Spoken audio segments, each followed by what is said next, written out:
챕터 2입니다. 두 번째 주제는 이스라엘의 독립입니다. 이스라엘의 독립이요. 이스라엘이 주후 70년에 나라를 잊어버리고 예수님이 그렇게 말씀하셨거든요.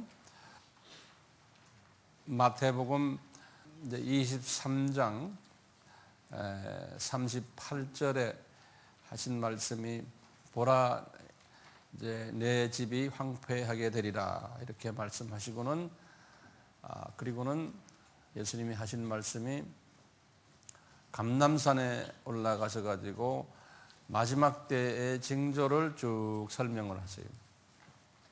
그것이 마태복음 24장, 25장 두 장인데요. 이렇게 하시면서 감람산 설교를 하시면서 이 제자들이 이제 여쭙는 장면이 나오죠. 선생님이 다시 오신 때가 언제입니까? 그리고 세상의 끝의 사인이 뭡니까? 이렇게 엽젓는 장면이 나오거든요. 마태복음 24장 이제 3절에 이런 질문을 해요. 그러니까 예수님이 거기에 대해서 답변을 쭉 하시는 장면이 24장, 25장인데요. 24장 중간에 가셔가지고 이런 말씀을 하시는 거예요. 무화과 나무의 비유를 드시는 거예요. 무화과 나무의 비유를 배우라. 이제 24장 마태복음 32절에서 34절의 말씀이에요. 그 가지가 연하여지고 잎사귀를 내면 여름이 가까운 줄을 아나니 이와 같이 너희도 이 모든 일을 보거든 인자가 가까이 곧 문 앞에 이른 줄을 알라. 내가 진실로 너희에게 말하노니 이 세대가 지나가기 전에 이 일이 다 일어나리라. 이런 말씀을 하신 거예요. 예수님이 그 당시에 거기 계셨을 때, 이게 지금 주 30년이 하시는 말씀인데, 주 30년에 하시는 말씀인데, 주 70년에 40년 후의 사건을 아까 한 줄로서 말씀하시고, 이런 사건이 일어날 거다. 그리고는 짬풀 해가지고 이분이 다시 오실 때 말씀이에요. 그러니까 주님이 인자가 가까이 문 앞에 이럴 줄 알라. 이런 일이 일어날 때 하는데 무슨 일이 일어나느냐? 지금 여기서 말씀하시는 무화과 나무의 비유로서 무화과 나무가 연하여지고 잎사귀를 낸다는 거예요. 그래서 우리 성서학자들은 이 무화과 나무를 이스라엘로 보는 거죠. 근데 누가복음은 같은 말씀인데 거기다가 표현을 달리했어요. 어떻게 했냐면요. 이에 비유로 이르시되 누가복음 21장 29절과 33절이에요. 29절에서 33절의 말씀인데 이에 비유로 이르시되 무화과 나무와 그 모든 나무를 보라. 싹이 나면 너희가 보고 여름이 가까운 줄을 잘 아나니. 그렇게 보면 거기다 줄을 그었어요. 무화과 나무와 모든 나무를 보라 그랬어요. 그 다음에 싹이 나면 그랬어요. 마태복음의 말씀하고 좀 차이가 나요. 마태복음은 무화과 나무의 비유를 배우라. 그 가지가 연하여지고 잎사귀를 내면 그랬어요. 표현이 다르죠. 그렇죠? 예. 그 보면 뭐가 첫째 다르냐면요. 마태복음에서는 예수님이 무화과 나무를 비유를 배우라. 그 가지가 연하여지고 잎사귀를 내는데 누가복음은 거기에다 하나를 더 이었어요. 무화과 나무와 모든 나무를 봐라 그랬어요. 그러니까 다른 나무까지도 포함되는 거예요. 그렇죠? 자, 그러니까 이 무화과 나무가 연하여지고 그 가지가 연하여지고 잎사귀를 낸다는 것은 이스라엘의 독립을 비유로 하시는 말씀이에요. 그리고는 다른 나무들이 모든 나무를 보라 하는 것은 다른 나라들이 그 무화과 나무가 아니에요. 무화과 나무가 아니니까 다른 나라들이 이것이 그대로 이루어진 거예요. 이스라엘은 1948년 5월 14일에 독립이 됐지 않습니까? 그 후에 많은 나라들이 독립이 됐어요. 그래서 이 모든 나무는 많은 나라들이 2차 전쟁 후 1945년 이후부터 홍콩, 마카오 포함해서 한 150여 개의 나라들이 독립이 된 거예요. 그러니까 우리 잘 알다시피 종교 개혁이에요. 1517년에 1517년부터 2차 전쟁이 끝나는 1945년까지를 그 약 한 몇백 년입니까? 1500, 1600, 1700, 1800, 1900 약 한 500년 가까이 되죠. 네. 이 시대를 뭐라고 부르냐면 제국주의 시대라 그러죠. 영어로는 colonial period, 식민 시대라 그러죠.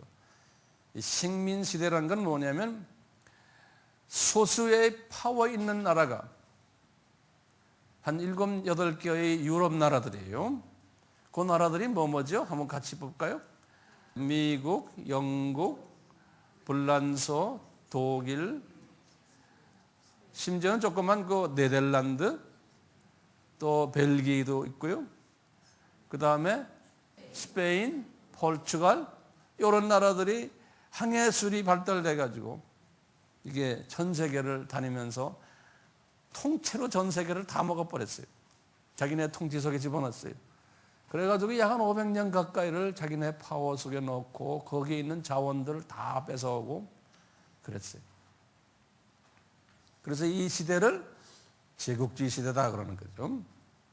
그러다가 이 큰 그룹들끼리 서로 싸움을 해가지고 1차 전쟁, 2차 전쟁이 일어나고 2차 전쟁이 끝나면서 이 제국주의 시대가 무너진 거죠. 그리고는 소위 내셔널리즘이라고 하는 거죠. 민족주의 시대라고 하죠. 민족주의. 그러면서 이제 유엔이 생겨나면서 나라들이 막 독립이 된 거예요. 그러면서 전부 이 제국주의는 나쁜 놈들이다. 저놈들이 우리를 다 어렵게 만들고 이랬다 해서 소위 이런 시대가 일어나는 거예요. 이것은 다 예수님이 지금 하시는 말씀이에요. 여기서 보면 이스라엘도 그래서 독립이 됐고 전 세계에 지금 150개국의 나라들이 다 독립이 되면서 막 이제 유엔 중심으로 해서 세계가 이렇게 조그만 나라들로 독립이 될 것을 이야기한 거예요. 이런 것이 일어나거든 이제 주님이 내가 가까이 온 줄 알아라 그런 거예요. 지금 우리 눈에 전개되고 있죠? 예. 근데 여기에서 이제 좀 어려운 부분이 하나가 있어요. 예수님이 하신 말씀이 진실로 너에게 말하노니 이 세대가 지나가기 전에 이 일이 다 이루어리라 그랬거든요. 그래서 이것을 해석을 여러 가지로 해석을 해요. 그것은 자세한 것은 여러분들이 우리 아바에 들어가서 공부하시면 돼요. 제가 거기에 대해서는 자세히 말씀을 못 드리겠어요. 이런 일들이 지금 일어나고 있다는 그 사실만이라도 우리에게 경각심을 주죠. 자, 챕터 2는 끝났어요. 제가 보면 대가 이제 알겠죠? 무슨 소린지요? 네. 그 다음에 챕터 3를 봅시다. 챕터 3를 보시면 이 부분에 대해서는 제가 자세하게 설명을 과거에 하질 않았어요. 그래서 오늘은 이 부분을 좀 자세히 설명해 드리려고 해요. 챕터 3는 이스라엘 사람들이 고토로 귀환한다는 거예요. 이스라엘 사람들이 고토로 귀환하는 일이 일어날 거라는 거예요. 자, 이 부분에서요, 제가 5가지로 분류를 했어요. 첫째는 지상계명을 불순종한 결과로 이렇게 되었다. 그런데 주님께서는 이분들에게 사랑과 긍휼을 베푸시고 그러면서 이분들이 고토로 귀환하게 되는데 이 고토 귀환은 육적인 그 귀환만이 아니고요, 영적인 귀환까지도 다 포함이 돼요. 그리고 오늘날 유대인 현황에 대해서 제가 말씀드리고 이 육적 고토 귀환에 실제로 어떻게 일어나고 있나를 데이터를 제가 드리려고 그래요. 자, 그렇게 이제 마음에 두시고, 첫째, 지상 계명을 불순종한 결과 때문에 이런 일들이 일어난 거예요. 이제 거기에 대한 모든 성경 구절을 제가 하나하나 읽어드리려고 그래요. 첫째, 모세에게 하셨어요. 주전 1500년에 신명기 28장 25절 37절 64절에 만일 여호와의 계명에 순종하지 아니하면, 거기다 계명이라 좀 동그라미 치세요. 그 계명이란 말이 뭡니까? 네? 계명에 순종하지 않는다는 게 뭐예요? 우상 섬기는 것 때문에 그런 거예요. 다시 말하면 이 10계명 중에 제일 처음에 있는 4계명이 있죠? 이게 제일 중요한 계명이죠. 왜 그래? 예수님이 말씀하셨잖아요. 마태복음 22장 37절 38절에 하신 말씀이 이것이 가장 크고 첫째 되는 계명이라는 거예요. 영어로는 commandment라고 그러죠. 이건 뭐냐? 피조물들을 섬기면 안 된다는 거예요. 창조주에게만, 창조주만 섬기라는 거예요. 그냥 우상 만들어 놓고 우상에 의지하거나 우상에 절하거나 만들거나 이런 것들 다 안 된다는, 그거 하면 안 된다는. 창조주는 그러시면서 하시는 말씀이 지금 여기 출애굽기 20장 말씀이거든요. 20장 1절에서부터 쭉 이제 5절까지 보면 그렇거든요. 그러면서 예수님이 나는 질투의 하나님이다 이렇게 말씀하셨어요. 왜냐하면 피조물들이 창조의 목적이 되는 창조주에게 찬양드리고 경배드리고 영광드리는 일인데, 이걸 하지 않고 피조물에게 영광드리고 찬양하는 것은 하나님이 못 견디는 거예요. 네. 이 부분만은 그분이 못 견디시는 거예요. 그러니까 이렇게 하지 말아라고 말한 것이 계명이에요. commandment. 그래서 ten commandment 그러잖아요. 수직과 수평이에요. 수평은 그런 하나님의 자녀들끼리 서로 사랑하라는 게 수평 아닙니까?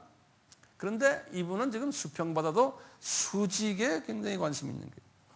그러니까 우리 하나님의 자녀들이 이 부분에 신경 써야 돼요. 왜냐하면 여호와께서 누구한테 이걸 내리셨냐면은 유대인들에게 내리신 거예요. 하나님의 자녀들에게. 이방인들에게 내린 게 아니에요. 이방인들은 그런 짓 하는 사람들이에요. 그런데 유대인들이, 이스라엘 사람들이, 너희들 내가 특별히 선택해서 뽑은 자녀들 아니냐? 너희들 창조주를 경배하라는 거예요. 그리고는 피조물들에 의지하거나 그러지 말아라는 거예요. 우리 신약에서의 우리 하나님의 자녀들 똑같아요. 창조주만 의지해야 되거든요. 그런데 돈을 의지하고 내 자녀 의지하고 내 가족 의지하고 24시간의 대부분이 그 생각만 하고 있으면 그건 우상 섬기는 거예요. 그거 우리가 회개해야 돼요. 자, 이런 의미에서 유대인들이 모세에게 하시는 말씀이에요. 만일 여호와의 계명에 순종하지 아니하면 너희를 땅 이 끝에서 저 끝까지 만민 중에 흩으시리니 이들의 우상을 섬기며 조롱거리가 되리라. 그런 거예요. 신명기 28장 25절 37절 64절 이 말씀은 끝없이 나오는 거예요. 그거 제가 읽어드리려고 그래요. 똑같이 모세에게 하신 말씀이 내가 너희를 열방 중에 흩을 것이요 내가 칼을 빼어 너희를 따르게 하리니 너희의 땅이 황무하며 너희의 성읍이 황폐하리라. 이유는 뭐냐? 이 계명에 불순종하기 때문에 그러는 거예요. 레위기 26장 33절에 말씀하셨습니다. 그리고는 예레미야에게도 똑같은 말씀하셨어요. 예레미야는 예레미야서를 쓴 것이 주전 627년에서 586년이거든요. 예레미야에게 하신 말씀, 그들과 그들의 조상이 알지 못하던 열국 중에 그들을 해치고 진멸되기까지 그 뒤로 칼을 보내리라 하셨느니라. 이렇게 하면 그렇게 한다는 거예요. 예레미야서 9장 16절에 계속해서 예레미야가 받은 말씀이 이스라엘은 흩어진 양이라 사자들이 그를 따르도다. 처음에는 아수르 왕이 먹었고 다음에는 바벨론 왕 느부갓네살이 그 뼈를 꺾는도다. 예레미야서 50장 17절에 하나님이 이렇게 특별히 사랑하는 자기의 백성들인데 우리 신약의 기독교인들이나 마찬가지요. 이 창조의 목적에 위배되면은 하나님이 이렇게 하신다는 거예요. 이것 때문에 실제로 유대인들이 이 말씀대로 역사 속에서 이걸 경험했어요. 네. 자, 에스겔에도 하신 말씀이에요. 에스겔은 주전 565년대에 이 에스겔서를 썼는데 내가 그들을 이방인 가운데로 흩으며 열방 중에 해친 후에야 그들이 나를 여호와인 줄 아리라. 나를 여호와인 줄 아리라 하면 신약에서 여호와가 누구라 그랬던가요? 예수님이에요. 유대인들이 예수님이 여호와인 것을 알게 된다는 거예요.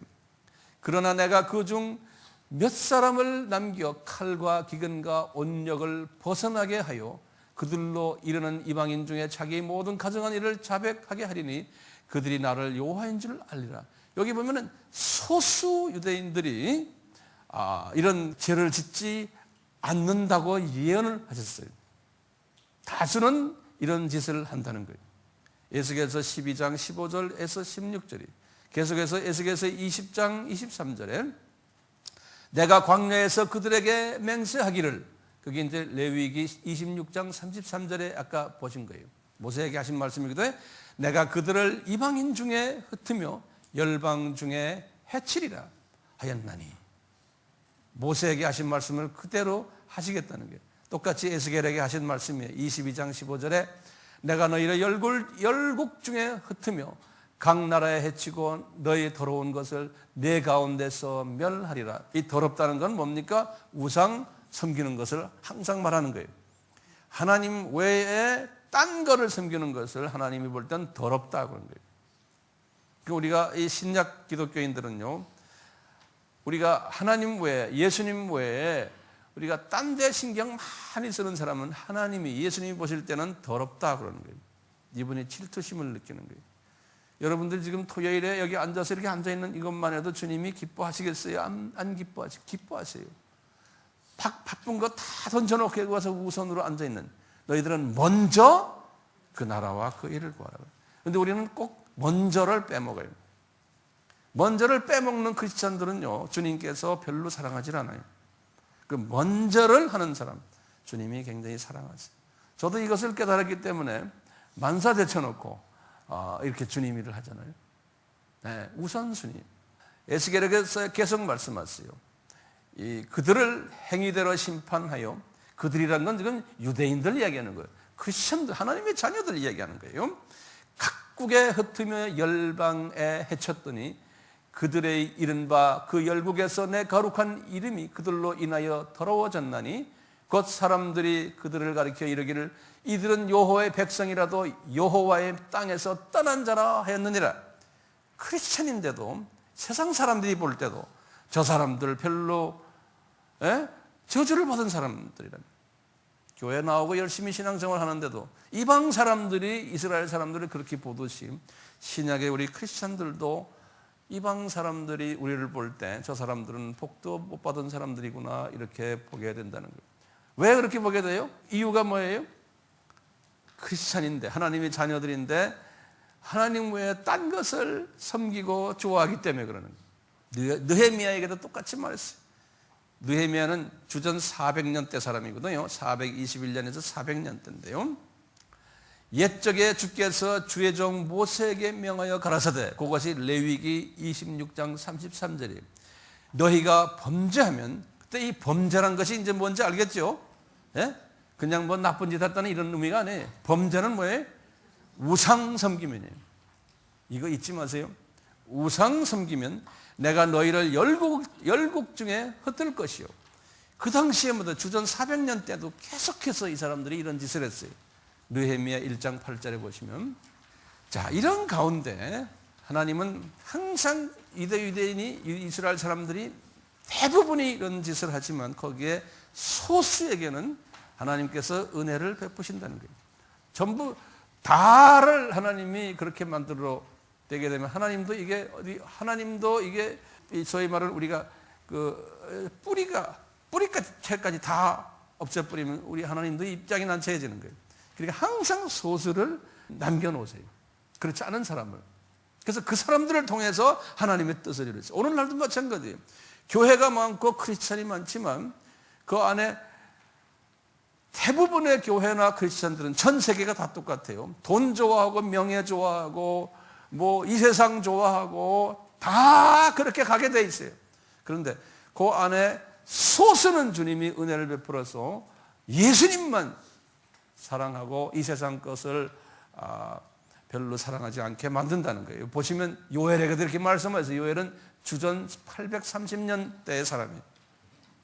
누구든지 여호와의 이름을 부르는 자는 구원을 얻으리니, 이때 이 유대인들 가지고 이야기하는 거예요. 유대인들이 이 당시의 구원은 뭡니까?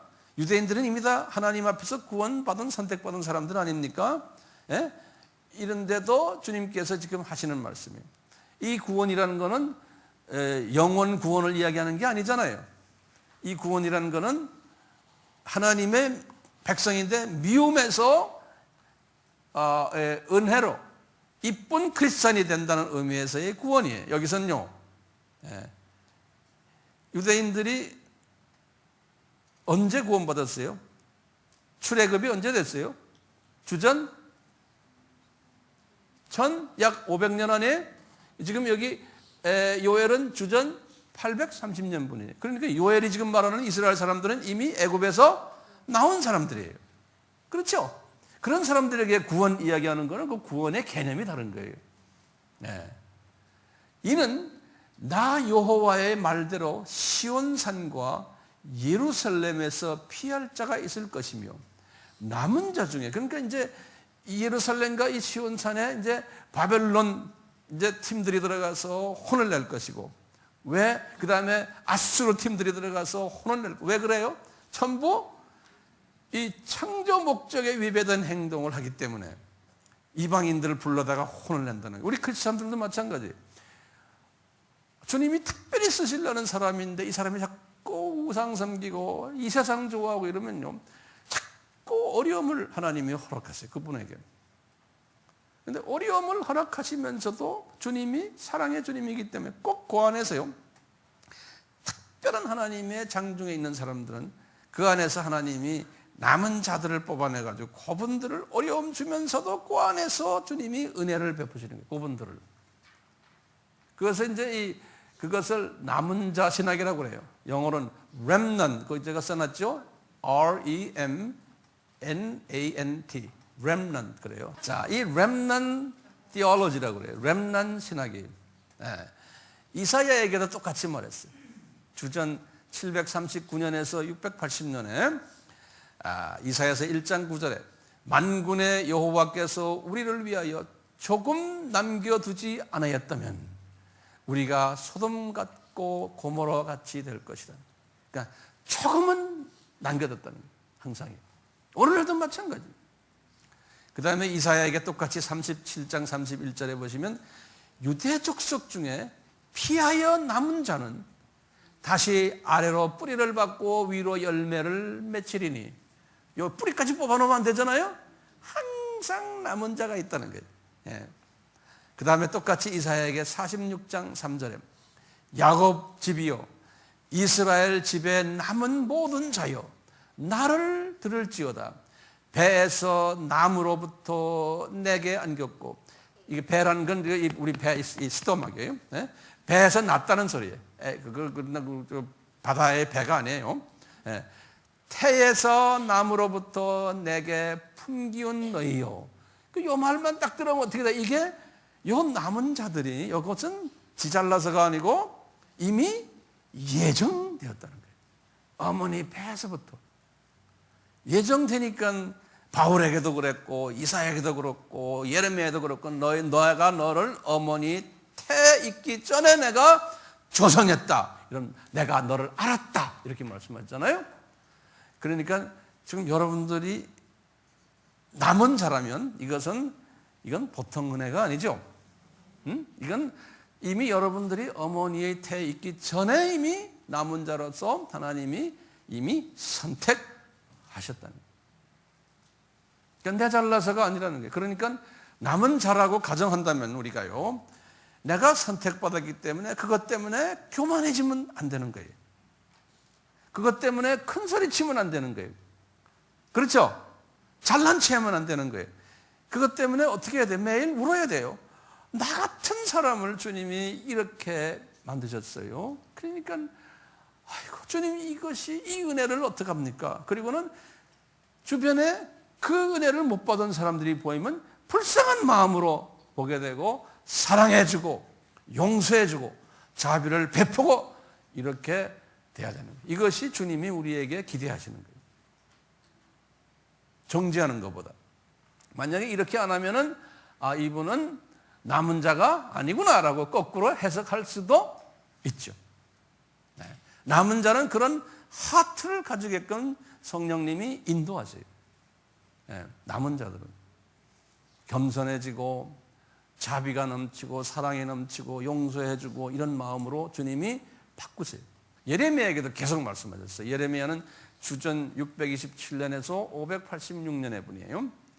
예레미야서 6장 9절에 만군의 여호와께서 이같이 말씀하시되 포도를 땀같이 그들이 이스라엘의 남은 자를 말갛게 주우리라.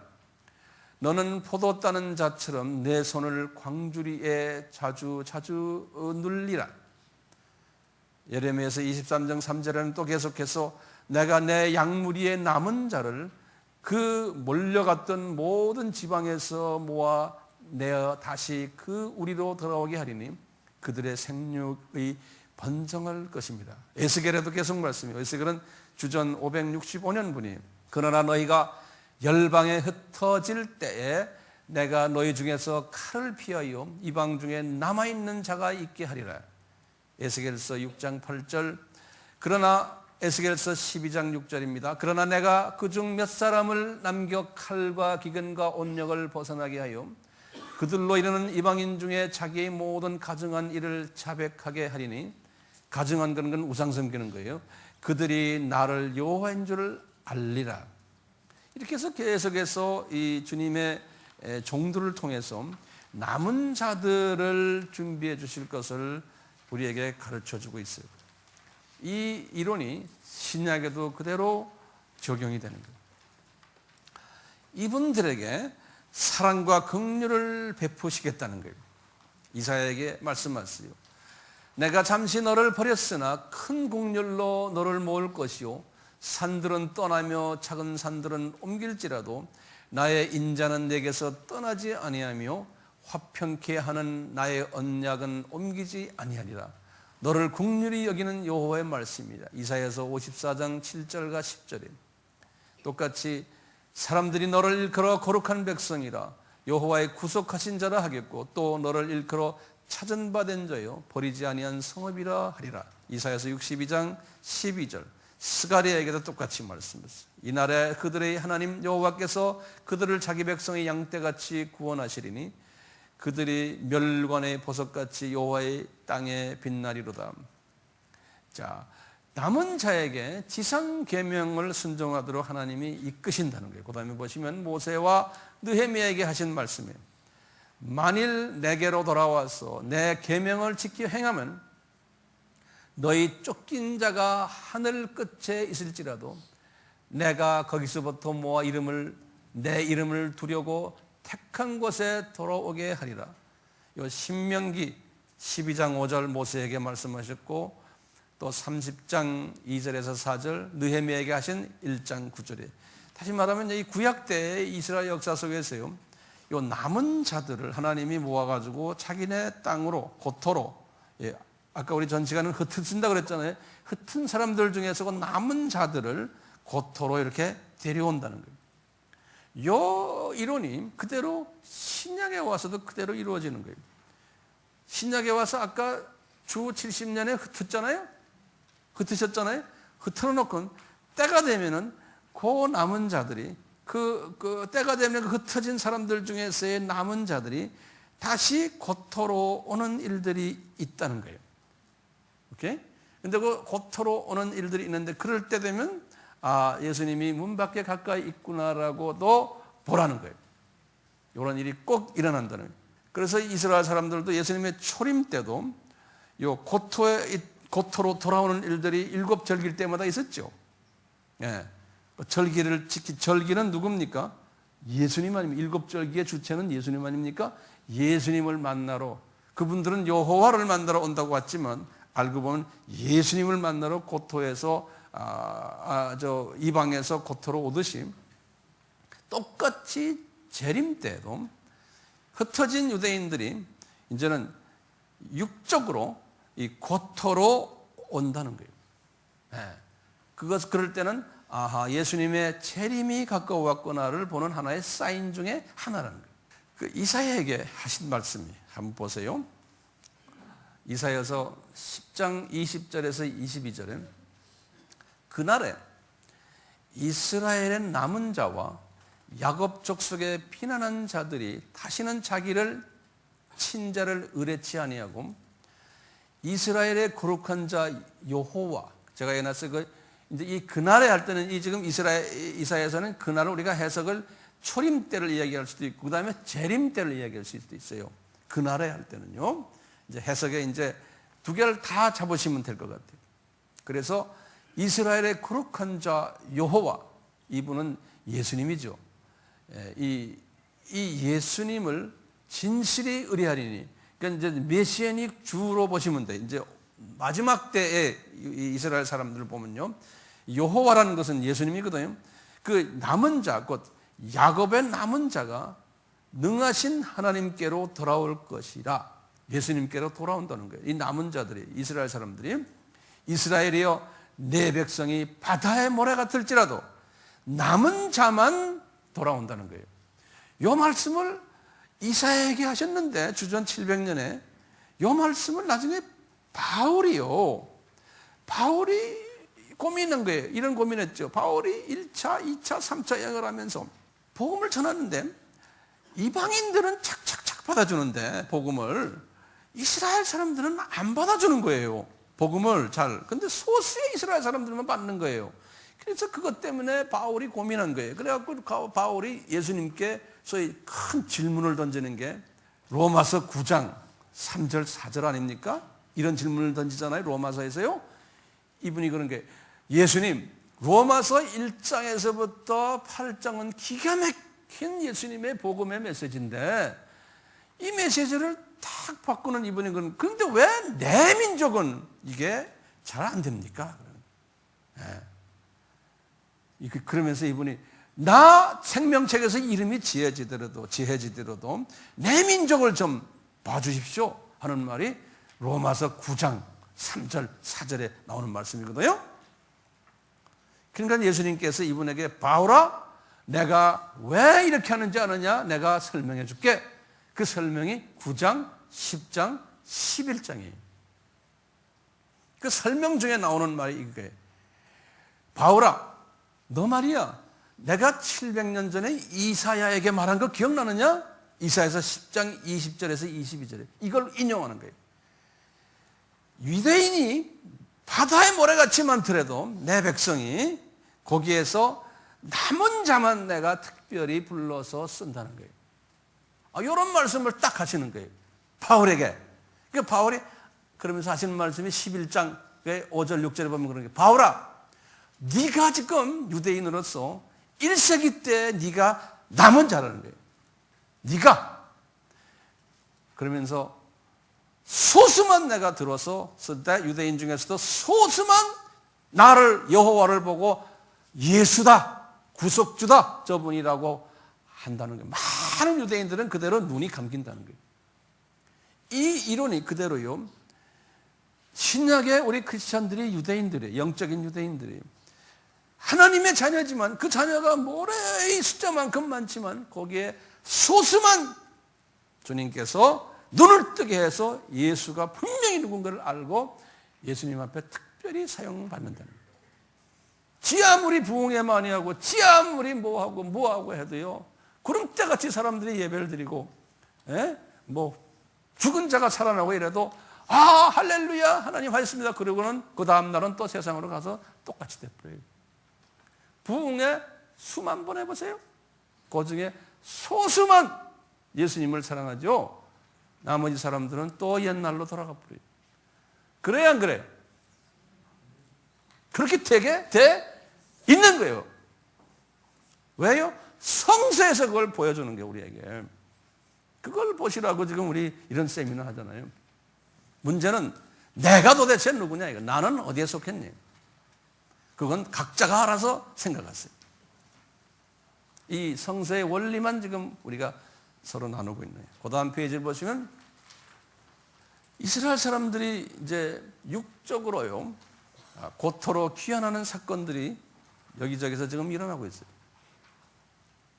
이 육적 고토로 귀환한다는 것은 신약에 와서는 영적 귀환으로도 같이 해석하시면 돼요. 왜냐하면 구약에 일어나는 모든 일들이 신약에서는 모형이고 그림자고 비유이기 때문에 히브리서 8장 5절, 9장 9절에 그랬어요.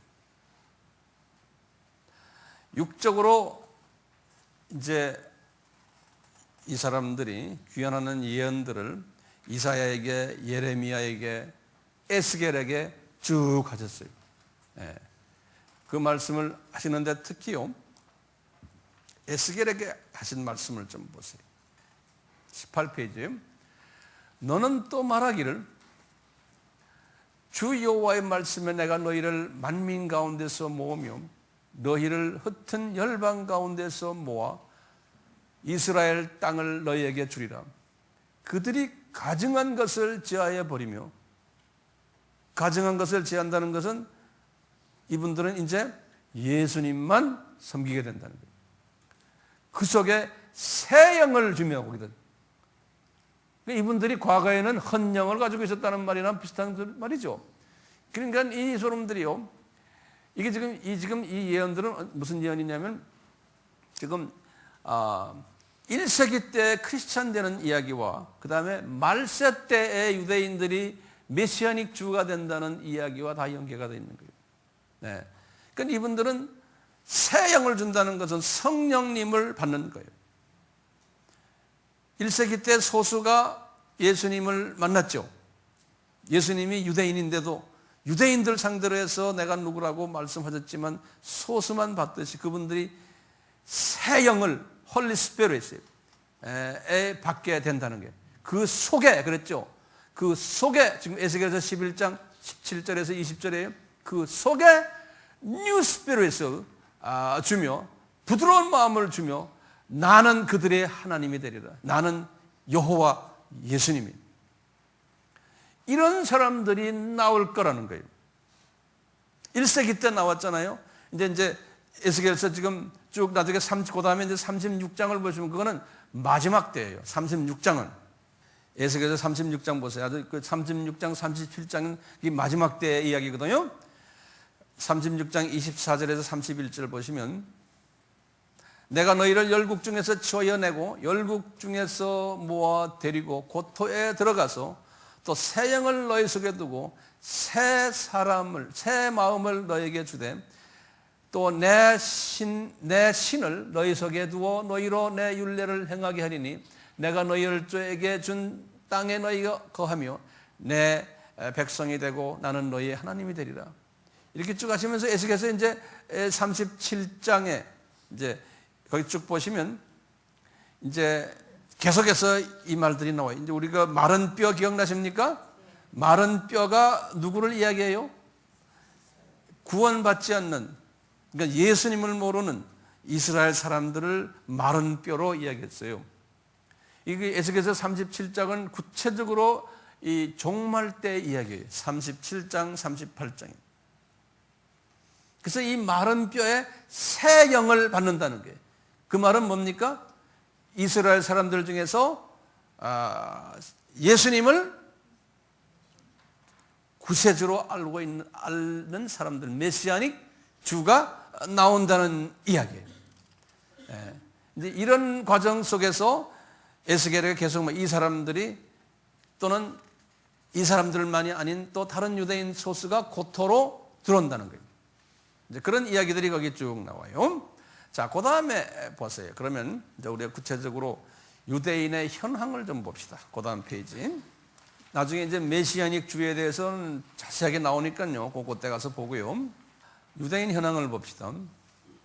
지금 유대인의 인구가 이스라엘에 540만 명이 있고 해외에 770만 명이 있어요. 그래서 합해서 약 한 1,300만 명 정도 돼요. 그 나치 홀로코스트라고 그러죠. 대학살이 있기 전에는 약 한 1,800만 명이라고 그랬어요. 그런데 600만 명이 나치에서 죽고 1,800에서 600을 빼면 1,200 아니에요? 그리고는 이제 늘어난 것이 이 정도로 이제 늘어난 거예요. 어떤 분은 1,400만 명으로 보는 분들도 있고 이 숫자들이 그 출처에 따라 조금씩 차이가 나요. 자, 해외 거주 유대인이 770만인 거예요. 아까 1,300만 중에서 국가 숫자로는 134개국에 흩어져서 살고 있어요. 그중 주요 대륙별 유대인 인구를 보면요, 미국이 가장 많아요. 530만 명, 유럽이 여러 유럽 연합 다 합해서 120만 명, 구소련이 과거에는 220만 명이었는데 지금은 35만으로 줄어들었어요. 대부분의 구소련의 유대인들이 다 미국으로나 또는 유럽으로 이민 가거나 많은 한 100만 명 가까이가 이스라엘로 다시 귀환했어요. 구소련 분들이. 아프리카에 약 한 8만 명, 남아메리카에 약 한 50만 명, 그러니까 남아메리카는 브라질하고 아르헨티나, 또 칠레 이런 데 많아요, 유대인들이. 거기에 아주 큰 비즈니스맨들은 대부분이 유대인들입니다. 그리고 이제 카나다에 30만 명 있어요. 이스라엘 총 인구가 이스라엘 땅이라고 써놓으세요. 이스라엘 땅의 총 인구가 715만 명인데, 이스라엘 지금 땅이에요. 그 안에 유대인이 540만 명 있고, 아랍 사람이 144만 명 있고, 기타가 약 한 31만 명 있다라고 데이터에 나와 있어요.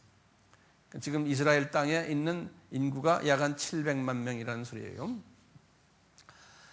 이스라엘 사람들이요, 자기네끼리 부르는 이름들이요, 크게 세 가지로 구분을 해요. 특히 이스라엘 땅에 있는 유대인들을요. 이스라엘 땅에 있는 유대인들, 지금 현재 아시케나짐이라고 부르는 이름이 있어요. 아시케나짐이라고 그러면 유럽계 유대인들이에요. 그러니까 유대인들이 유럽 사람처럼 생긴 사람 많지 않습니까?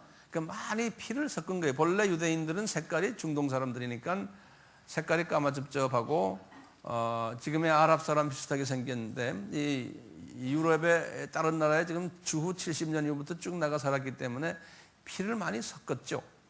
피를 많이 섞어서 또 그 나라의 외국의 백인 사회에 살다 보면 백인화되는 것도 됐고요. 어쨌든 그 사람들을 아시케나즘이라고 그래요. 이 사람들은 유대인 중에서도 영어를 잘하고 유럽 국가 언어도 다 잘하고, 그래서 고등교육 받고 중상류 계층 유대인들이에요. 이분들이 대부분의 모든 파워를, 경제권을, 정치권을 다 쥐고 있어요. 이 백인계 유대인들이에요. 네. 유럽계 유대인들. 그다음 두 번째 유대인이요, 스파라딤이라고요. 스파라딤. 이 유대인들은 중동으로 흩어졌다가 다시 돌아온 사람들, 또는 북아프리카계 유대인들이. 이 사람들은 영어를 잘 못해요. 하는 분들도 있지만 대개 아랍어를 하고, 교육 수준도 낮고, 하류, 중하, 그 다음에 중하, 하층, 상 이렇게 될 거예요. 네, 좀 그런 분들이. 그러니까 이 사람들은 그 사회에서 좀 저층에 사는 사람들이에요. 그러다가 에티오피아 주이시들이, 이 에티오피아 주이시들은 우리 아바에서 공부했죠. 팔라사라 불러요. 이 사람들은 이 팔라사라는 사람들인데, 우리 주전 약 한 950년경에 솔로몬이 그 에티오피아의 여왕 이름이 뭐죠? 시바 여왕과 결혼해서 낳은 아들 이름이 말리크라고 그러지 않습니까? 말리크. 이 말리크를 약 한 15, 16세까지 데리고 있다가 그 아들을 데리고서 다시 에티오피아로 갔죠. 거기서 이제 에티오피아에서 이 자녀들을 많이 낳아서 그 에티오피안 유대인들이 된 거예요.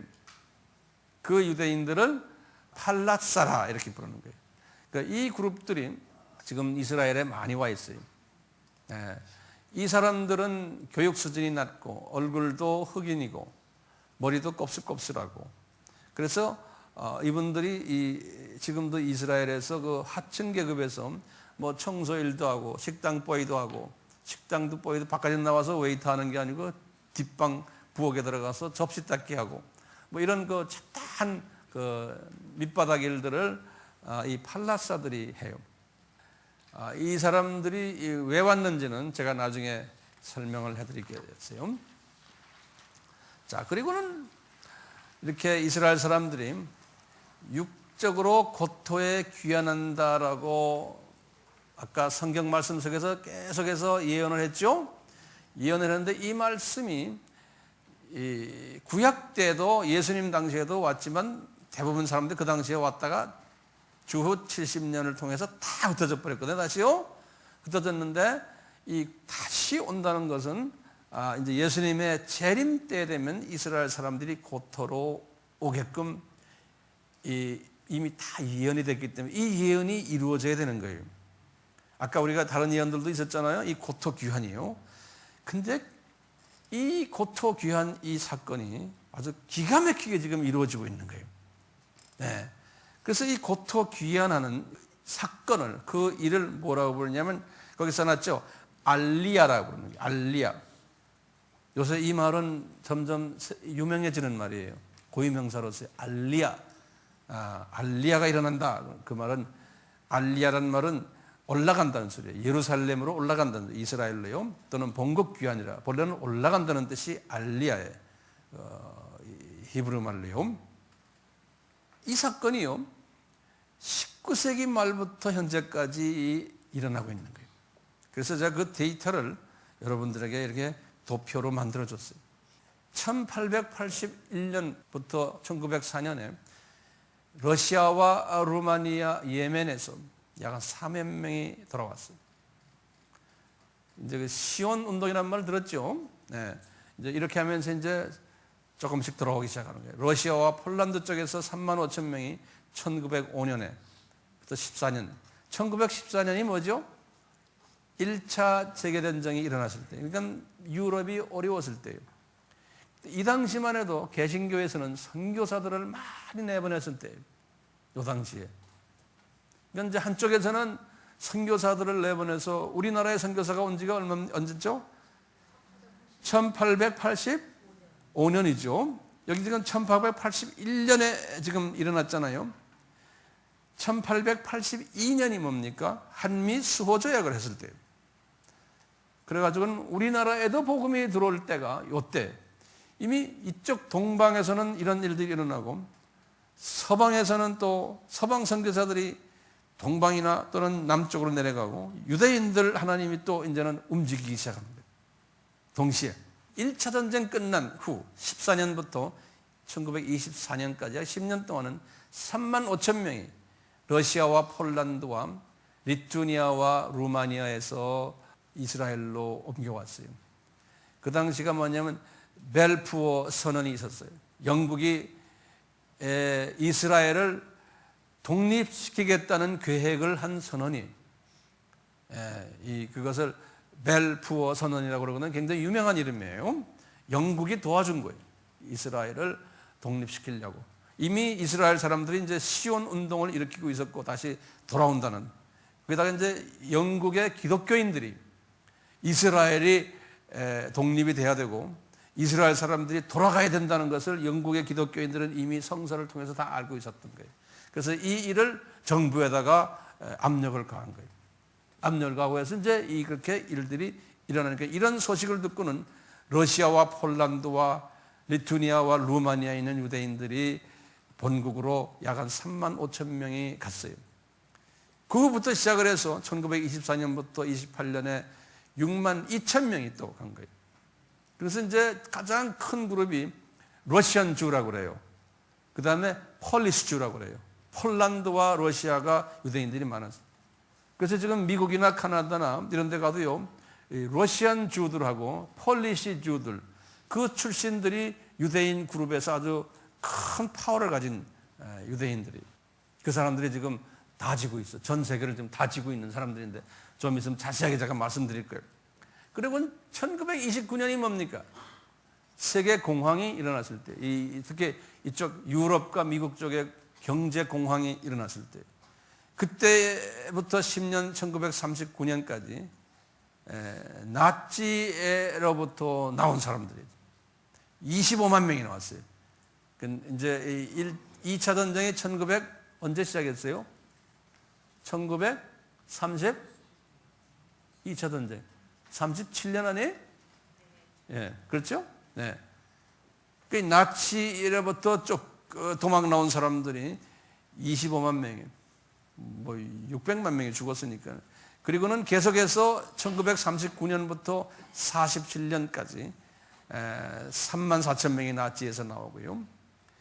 그리고는 예멘에서 1945년에 약 한 5만 명이 또 나왔는데, 이때부터 유대인들이 본격적으로 자기네 백성들을 이 나라 저 나라에서 유대 나라가 정식으로 저분들을 데리고 오는 거예요. 그 유명한 매직 카펫 오퍼레이션이라고 그래요. 예멘에 있는 유대인들 약 한 5만 명을요, 항공기를 가지고 이스라엘 정부가 가서 데리고 와 버렸어요. 그러니까 거의 강제로. 그것을, 그래서 출애굽기 19장 4절에 독수리 날개를 타고 고국으로 돌아온다는 얘기가 있거든요. 그대로 독수리 날개를 타고 온 거예요. 예멘이 나쁜 나라죠. 요새도 예멘이 속썩이죠, 우리를. 못된. 그리고는 1948년부터 51년 사이에 북아프리카에서 68만 5천 명이 북아프리카에서 본국으로 들어갔어요. 그리고는 1950년 우리나라 전쟁 때죠. 51년 그 2년 사이에 이라크에서 15만 5천이 들어갔는데요. 이것을 에스라 또는 느헤미야 작전이라고 불러요. 이라크가 유대인들을 박해하니까 또 이스라엘 정부에서 이분들을 이런 작전을 쳐가지고 강제로 데려온 거예요. 그러니까 이스라엘 군인들이 대단해요. 아주 강해요. 전 세계에서 제일 강한 민족이에요. 그 다음에 그 나라가 가지고 있는 군사 무기들은 세계의 첨단들이에요. 그 조그만 나라가. 하나님이 그분들에게 그런 지혜를 주셨어요. 이스라엘의 그 첨단 무기는 대단해. 소련의 그 첨단 무기들은 러시안 주들이 다 만들어낸 거예요. 그러니까 이 러시아가 유대인들을 놓지 않으려고 약 한 300여만 명이 있었다고 그랬잖아요. 이 러시아에서는 유대인들이 빠질 수가 없었어요. 왜냐하면 러시아가요, 유대인들을 놓지 않으려고 하는 거예요. 왜냐하면 유대인의 모든 군사 비밀을 가지고 있는 브레인들이 다 유대인들인 거예요. 그 다음에 과학자들, 러시아의 모든 법률가들, 의사들, 다 이 하위 계층의 브레인들이 다 유대인들이기 때문에 그 사람들을 놓아버리면 러시아가 무너지는 거예요. 그래서 러시아가 이 고르바초프 이후에 러시아가 개방됐잖아요. 그 개방된 걸 뭐라고 그러죠? 페레스트로이카. 그렇죠? 그 후에 이제 할 수 없다, 유대인들아 너희들도 나가라. 그래서 그때부터 나오기 시작한 거예요. 1990년대부터요. 그래서 지금은 한 100만 명 가까이가 러시안 주들이 이스라엘에 지금 있고, 그분들이 주정을 이루고 있어요. 그 나머지는 러시안 주들이 미국에 많이 이민 갔고 카나다에 많이 이민 갔어요. 그래서 이 카나다에 가면요, 제가 살고 있는 토론토만 해도요, 러시안 주들 동네가 있어요. 이민 온 러시안 주들이, 그 사람들이 한국 사람들이 하던 구멍가게를 다 인수해요. 그러니까 한국 사람들이 구멍가게 이제 하다가 지쳤잖아요. 그 구멍가게를 사는 그룹이 러시안 주들이 많이 사요. 근데 한국 사람들이 60년대, 70년대에 이민 가가지고 구멍가게를 살 때 누구께 샀냐면 유대인에게 샀어요. 많이. 유대인들이 2차 전쟁 이후에 그쪽 나라로 이민 가가지고 그냥 공장에서, 구멍가게에서, 세탁소에서 식당을 하면서 패스트푸드 스토어하고 이러면서 자녀들을 키워가지고 그 자녀들이 내 나이 된 거예요. 그러면서 이제 이 부모님들이 1960년, 70년대만 해도 이제 할아버지 할머니가 돼도 구멍가게에 앉았다가 거기서 다 죽어요. 그 죽는 것을 한국 사람들이 살 거예요. 그러니까 잘 되는 구멍가게는 대개 유대인들이 하던 거예요. 그걸 한국 사람들이 돈 좀 갖고 있는 한국 사람들이 유대인 거 샀어요. 제가 이제 그런 걸 내 눈으로 많이 봤거든요. 이제 우리 토론토에만 구멍가게가 괜찮은 가게 하나 있었는데 그 가게 주인이 한국 사람인데 제가 가서 물어봤어요. 이거 이렇게 좋은 가게를 샀어요. 유대인 할아버지가 요 캐시 레지스라고 그러죠. 여기 뭐 한국말은 뭐라고 그래? 현금 카운터. 거기에서 싹 쓰러져 죽었대요. 그래서 자기가 이걸 인수했다는 거예요. 네. 이러면서 자식 교육을 잘 시켜가지고 그 자식들이 지금 제 나이, 최소한 제 나이들이 다 미국, 유럽, 캐나다, 이 남미를 다 치고 있어요, 이 사람들이. 이 그룹들이. 네. 그 지고 있다는 건 좀 있으면 내가 데이터를 다 드리려고. 그 계속 보세요. 느헤미야, 에스라 작전이 끝나군요. 그 다음에 이제 모로코가 독립을 프랑스에서 하면서 모로코에 있던 유대인들이 3만 5천 명이 빠져나갔어요. 1954년에서 1955년에. 그리고는 폴란드에서 또 1956년, 1957년에 3만 5천 명이 빠져나오고 또 2차로 모로코에서 11만 명이 빠져나왔어요. 1956년에서 1968년에. 모로코 하면은 우리 영화에 모로코의 그 유명한 도시 이름 뭐예요? 카사브랑카. 옛날 사람들은 카사브랑카 하면 알죠? 네. 이게 다 유명한 유대인들이 영화 그 유대인들이 다 만들거든요. 할리우드에 있는 영화 회사들은 다 유대인 거예요. 네. 나중에 내가 이제 이름까지 다 줄 거예요. 그리고는 유명한 게 1984년에 이건 유명한 스토리예요. 이 사람들이 다른 유대인들은 다 이제 빠져나오는데 아프리칸 주만이 빠져나오죠. 아프리칸 다시 말하면 이게 팔라사들. 이제 이분들이 믿기는 이 팔라사 주들, 그러니까 아프리칸, 에티오피안 주예요.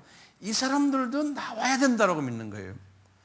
그래서요, 1984년에 이 모세 작전이라고 해서 모우제스 오퍼레이션 그래가지고요, 수단에다가 돈을 줘가지고요, 수단하고 에티오피아하고 이렇게 경계가 돼 있거든요.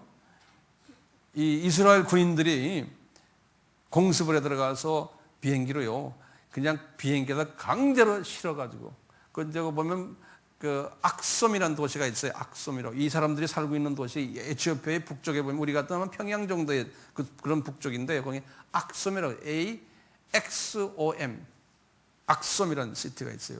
그 시티에 요분들이 살고 있어요. 거기에 예루살렘 성전 같은 성전도 거기 있고요. 그 악솜에. 지금 예루살렘 성전을 짓는 사람들의 고민 중에 하나가 법궤가 어디 있느냐 할 때요, 두 가지 학설이 있어요. 하나는 법궤가 지금의 성전 그 언덕에 이슬람 성전이 있는데 그 밑에 있다라고 보는 학설이 하나 있고, 법궤를 못 찾았잖아요. 근데 성전을 지은 다음에 법궤를 찾아야 되는데, 또 한 학설은 뭐냐면 지금 여기 팔라사 성전의 그 밑에 있다라고 보는 학설이 또 있어요. 그래서 이 성전, 그 팔라사 성전을 조사하려고 많은 기자들이 거기 가서 그 땅 밑을, 그 성전 밑을 조사하려고 해요. 오래전 이야기지만 내셔널 지오그래피라는 유명한 잡지 있잖아요. 내셔널 지오그래피에도요, 그 기자가 이 팔라사에 있는 악섬의 그 팔라사들이 사는 그 성전을 찾아가가지고 거기에 히스토리를 다 적고 사진 다 찍고, 그래가지고 이제 그 사람이, 그 기자가 그 지하 땅굴에 들어가려고 하는데 땅굴을 이분들이 지키고 있으면 이거는 아무도 못 들어온다 그래서 못 들어가서 그 안에 법궤가 있는지 없는지 아직도 확인은 안 된 거예요. 똑같이 지금 이슬람 성전이 있는 바이 성전 있는 그 밑에도 팔레스타인 사람들이 못 들어가게 하는 거예요. 그래서 이 법궤가 지금 어디 있는지를 모르지만 두 학설이 있다고만 알고 계세요. 그 중에 하나가 지금 팔라사 성전이에요. 이만큼 팔라사, 에티오피안 주가 중요한 역할을 하는 거예요. 에티오피안 주가요. 그래서 이 에티오피안 주를 데려와야지만 지금 구약에서 예언했던 고토로 귀환한다는 것이 완성이 된다고 보는 거예요. 이스라엘 사람들이. 그래서 이 사람들이 돈을 들여가지고 위험 부담을 안고는 비행기 가지고 무슨 작전이라고 했어요? 모세 작전을 한 거예요. 1984년에 야간 공습을 해가지고. 에티오피아에 관한 이야기가 이사야에게 예언한 것이 이사야서 18장 전체가 그렇거든요. 1절에서 17절이 전체인데 그런 이야기와 연관돼 가지고, 자, 이렇게 해서 이제 이분들이 왔는데, 와가지고 이분들이 이스라엘에 오니까 이 그냥 산속에서 이 가난하게 살던 에티오피아 사람들이 이스라엘에 오니까 이스라엘의 현대 문명에 적응을 잘 못하는 거예요. 그래서 그때 내가 타임즈랑 뉴스백이 지금 가끔 이 팔라사 얘기가 나오는데 그 가정부들이에요. 이분들 중에서 뭐 가정부들도 있는데 그 가정부가 그릇을 씻는데 그릇을 보통 우리 싱크대에 씻지 않고 화장실 소변 대변기 있죠? 거기다가 씹는 장면을 타임인가 뉴스웨ek이 사진을 찍었어요. 그러니까 이스라엘이 어려운 점이 뭐냐? 이 사람들이 현대 문명에 적응이 안 돼가지고 이런 짓들을 한다. 팔라사들이 이제 이런 이야기를 하면서 그런 사진들이 있는 걸 내가 딱 봤어요. 우리는 세상 사람들은 이게 재밌는 스토리구나 그렇지만 우리는 그거에서 더 깊이 들어가서 이것이 주님의 재림 때가 가까워 왔구나. 1990년대에 왔어요. 구소련에서. 이제 아까 그랬죠? 90년대가 어떻게 돼요? 이제 소련이 개방한 때 그때부터요 100만 명 이상의 유대인들이 구소련에서 그 나라로 간 거예요. 지금 이스라엘로요. 또 이 서방 나라, 이 북미 쪽에 간 건 또 말할 것도 없고요. 현재 그러니까 이제 구소련은 유대인들이 별로 안 남아 있어요.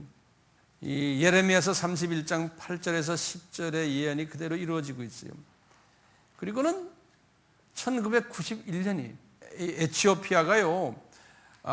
잘 나오다가 에티오피아가 공산화됐거든요. 공산화가 돼가지고 소련의 영향을 많이 받았어요. 소련이 무너지니까 에티오피아도 이 공산 정권이 무너진 거예요. 이분이 그 에티오피아가 제가 예전에 이승만 씨가 대통령 할 때인데 제가 어릴 때죠. 에티오피아의 그 왕이 하일레 셀라시아라고 이분이 팔라사 주의 유대인 팔라사예요. 근데 그 왕이었어요. 에티오피아의 왕이었는데 그분이 나중에 이제 이 군정에 의해서 이제 죽었지만 이 사람이 크리스찬이기 때문에 그 당시에 한국을 방문했어요. 그 사람이. 그래서 이제 우리 국민들이 그 사람 이름을 알아요. 이 사람이 한국 방문해가지고 어디에 가 예배를 드렸냐면 영락교회 가서 예배를 드렸어요. 한경직 목사님 있는 데서.